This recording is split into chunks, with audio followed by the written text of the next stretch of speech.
The choices we make and the lines we decide to walk between determines the type of life we lead. It's not always clear which forks in the road we should take, and oftentimes it's not even apparent where it splits. But there are a few constants one can find if one looks hard enough. Success is usually found in following the things you love. No one became great at anything without giving up everything. And passion is fleeting. Determination is what takes you to the next level. So as we follow the things we love, we understand it's hard work and the willingness to forge through that determines the outcome of what we set out to do.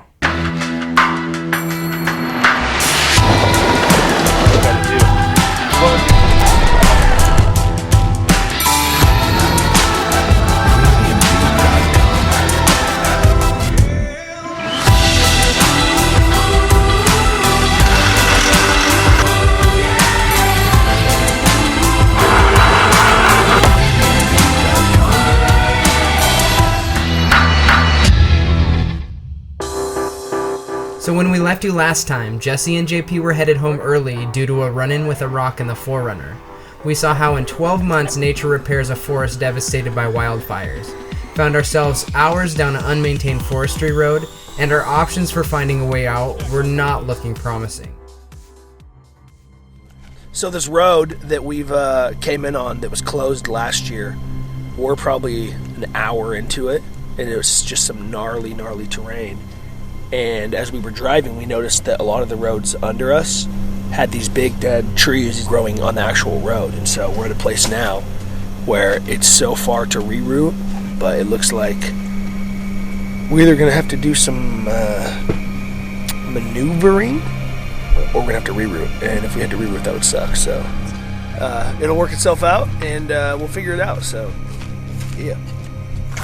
Hey, let's pop up the drone real quick and fly it out a ways and kind of look and see what the road kind of looks like. 10 hours. I hear a truck. You guys hear that truck? Yep. Is he coming this way? Good, let him push the brush down. Well, we cut all those branches down. Maybe it goes through over there. I don't think he's coming through here. I think he's below us. I see his dust over here. Yeah. He's like right down there, dude. I heard a truck though. Or maybe it was the wind going through the trees. Yeah, that's true. Delusional thoughts are setting in. We think we're hearing stuff. It's water. Yeah, that's a definitely mirage. looks like it.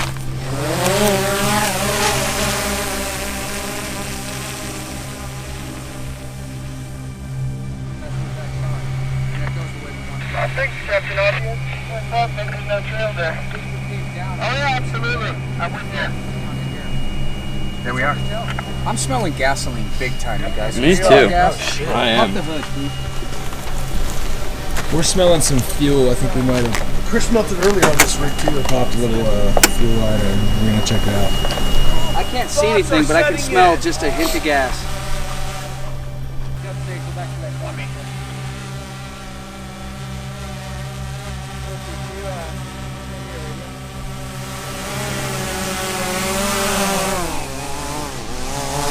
We could get the rain, or get you up there on it and then tell us.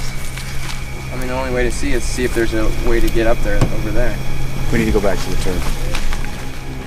So, after about 10-15 minutes of droning and looking on the maps, we realized that these roads, unless we wanted to cut down a bunch of trees and stuff, don't go through. So what we're doing now is we're going to turn around, and there's one possible alternative route that'll prevent us from having to backtrack all the way to where we turn on this road. And again, it was it's been some gnarly trail, really gnarly. It'd be easier to side hill right there. But it's our first hiccup, really, other than JP and the rock in 5 days. It's our first big reroute, so thankful for that. We're pretty familiar with this territory, but again, this was a new trail that we decided to blaze through because it was closed off last year due to the fires. So.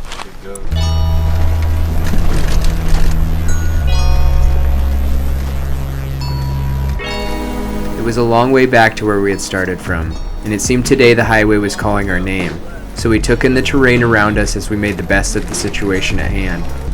We consider ourselves lucky to have the opportunity to face these types of challenges on our journey, Much like the trail we had just found ourselves on, the 2-year path leading up to this expedition had its ups and downs, but in the end not one of us could say we took this trip for granted.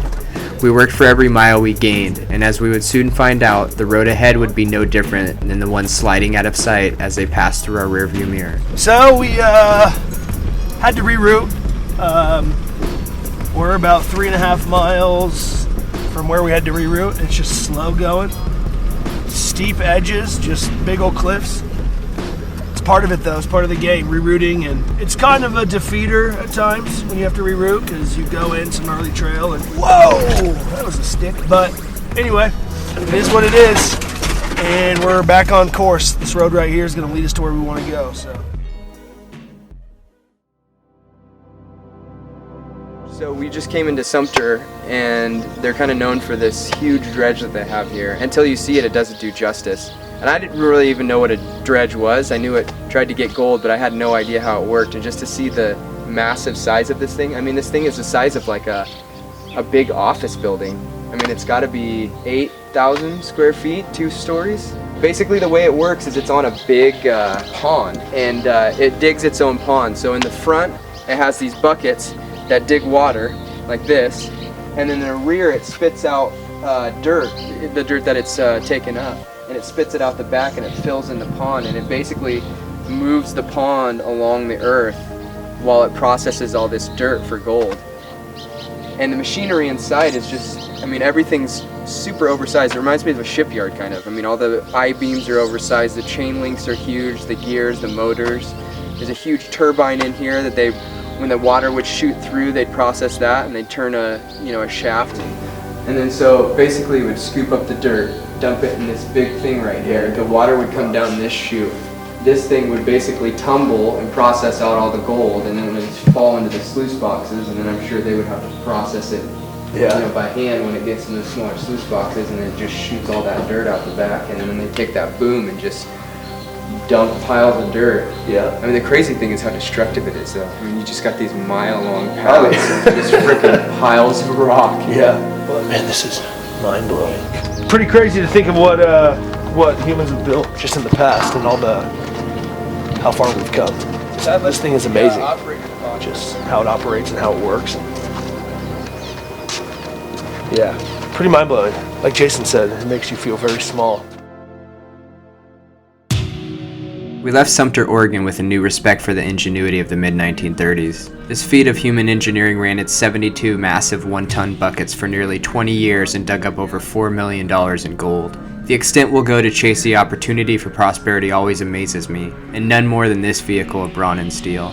We slid from the grasp of this awe-inspiring giant and headed back to the forest trails of eastern Oregon.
This is the second time I've been stuck at the same exact place. I got further than last time though, by about 3 feet.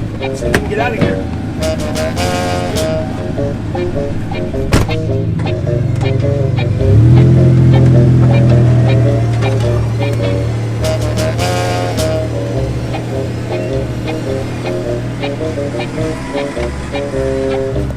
And I made it over! Yeah! Accomplishment! I had help from Warren! Your my best friend Warren. I was close. Next time I come through here, I'll get over it. So third's a charm for me.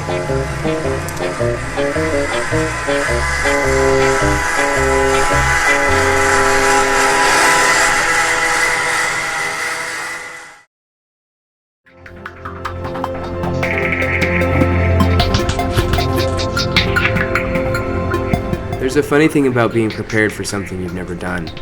You're planning for situations you can't possibly predict. Sometimes you have the right weapon in your arsenal for the opponent you face.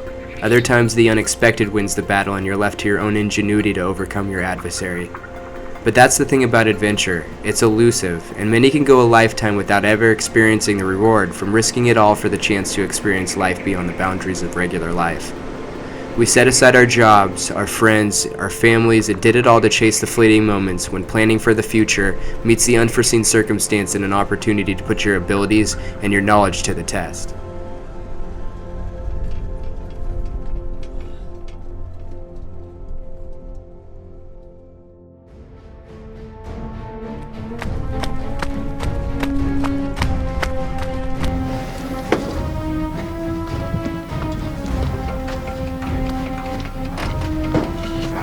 Damn it, dude. Every time I get to Idaho. The Idaho curse. We lost our power steering, and there's power steering fluid all over the bottom of the engine. So we're good, man. We're trying to put it, giving us a hard time.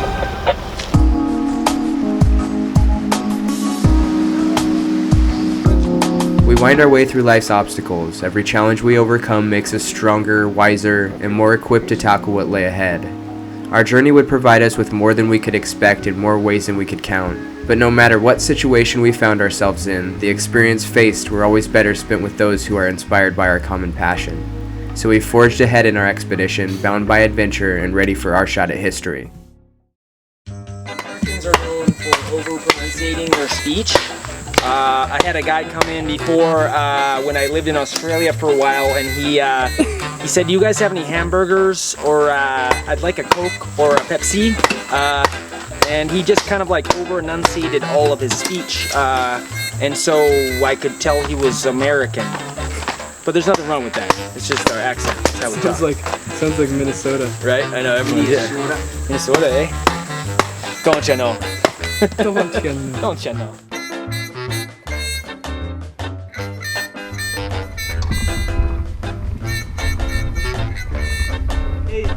How's that stream? For the lines that go from your basket to your bumper. We can go. What do you do? You take a snapshot too. Hey! No peeking!